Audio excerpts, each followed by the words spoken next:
folks, I'm Tom Vasel. Welcome to Best Of. And today we're taking a look at the Best of Rio Grande Games. Now it seems to be, and it may not be true, but it seems to be that Rio Grande is coming to the end of their time. They're just not as huge as they were back in the day, but Rio Grande has had an extremely interesting arc in their game company career. Rio Grande was founded by Jay Tummelson, who was originally part of Mayfair Games and was indeed very instrumental in Mayfair Games starting to bring games over from Europe to America. He continued doing so with Rio Grande, and in fact, when I'm making my top 10 list for Rio Grande, it's pretty difficult to not include games that they brought over, because for a while, that's pretty much all they did. But as time went by, Rio Grande experimented with doing some of their own games, and about a decade or so ago, other companies like Z-Man Games and stuff started going after these companies from Europe, and so Rio Grande started losing its ground that it had because it was bringing pretty much everything over. It was Rio Grande and Mayfair, and that was it. Then other companies started bringing games over, but then Rio Grande came out with Dominion, which was a game that just did phenomenally for them, kept the company solvent easily. And then they produced actually several of their own games at this point in time, and some of them are on my list here. And as time goes by, they're producing more and more of their own games rather than just bringing games over. Some of the companies that they worked with eventually just started bringing the games over themselves, like CGE and Queen Games, etc. But there's still a lot of love in my heart for Rio Grande. They've done a lot of great things for the industry. And if you've ever been to any convention with that Rio Grande was at, you probably thought it was pretty neat because they have their own rooms at conventions. They've catered food there. One time he bought food for everyone at Origins who came to the boardroom, which was crazy. He used to bring in tons of games and just hand them out for free to people at Origins. I don't know that happens as much anymore, but it was just a fantastic, cool things that he's done for the hobby. Jay Tummelson deserves a lot of respect. So these are my 10 favorite games from Rio Grande. Number 10 is Goa. Now, Goa is as Euro-y as it gets, because in Goa, you have these tracks on a board and you are trying to move these tracks up. You do so by auctioning on different tiles in the middle, and as the tracks go up, they give you more and more benefits different ways and also give you points. There are actually several games now where you move tracks and things, but this one did it in a really cool way, even if the theme was kind of like, spices. Number 9 is Carcassonne, the City. Now, there's a lot of Carcassones out there, and I didn't put Carcassonne on the list. I could have. Z-Man has the license for Carcassonne nowadays, but Carcassonne, the City specifically from Rio Grande, with a wooden box originally. It's one of the questions I get asked all the time. What's this wooden box that you have on your shelf here? Well, it's Carcassonne, the City. Carcassonne, the City is a game in which you're building a city, but you're also building walls around it. It's easily, in my opinion, the most beautiful Carcassonne there is, but it's also simple fun. It's the one I teach to people when they're first getting into gaming. Number 8 is Lost Cities. Yes, this is one of the two-player Cosmos games, and Rio Grande brought this one over. I'm not sure why they got this one when it seemed like most of the Cosmos stuff was going to Mayfair at the time, but either way, Lost Cities was a fantastic two-player game. In fact, I'm wondering if my Lost Cities, I have the new Cosmos version, but I would never have heard of Lost Cities if it hadn't been brought over to America. So kudos to Rio Grande for that.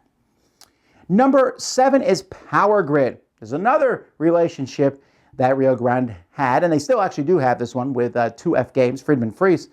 Power Grid was based on another game where there was these crayon rails where you drew on the board, Funkenschlager, and that's interesting, I guess. I don't mind these crayon games, but Power Grid took that and just made it so that there was numbers and math in a game. But it's so good. I just played Power Grid a few weeks ago, and I love it. I think it's an amazingly fun game. It's an auction game that I love. There's just a lot going on in it. Certainly one for people to play. Number 6 is Puerto Rico. One of the things that Rio Grande did was bring over the Elia games. Yes. These Elia games were rich and full of lots of flavor. Puerto Rico is one of the best. Puerto Rico is a game in which you pick a role, and each person will do the same thing that you do, but you get a benefit for picking it. It works really well with all the player counts, I think. Definitely kind of needs experienced players for it to be at its best, because one new player can mess things up. But new players should play so that they can get experience and play it. They made an anniversary edition, a 10th anniversary edition. It's just beautiful. just a fantastic game and was number 1 on Board Game Geek for a really long time.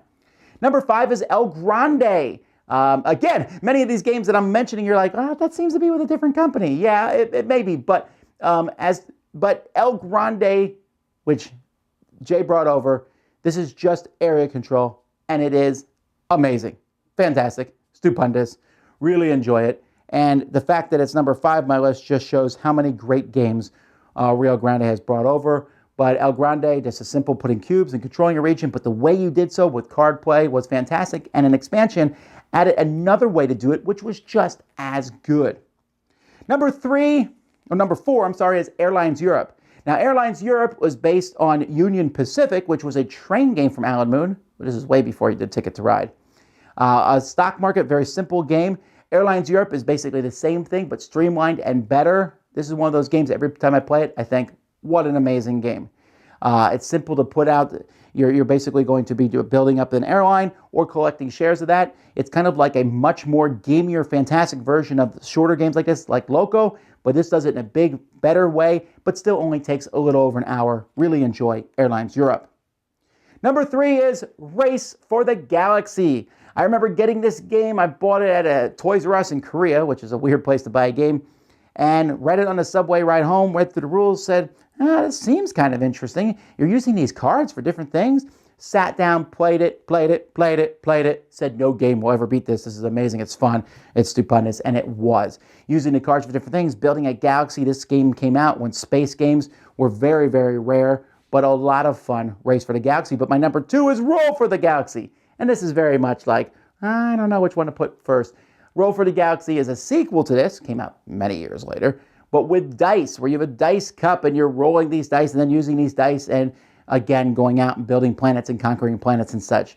Both very similar. Race for the Galaxy plays best with 2. Roll for the Galaxy, I think, plays better with 3 or more. But they both are fun, and I would play either one of them gladly. Roll for the Galaxy being my number 2.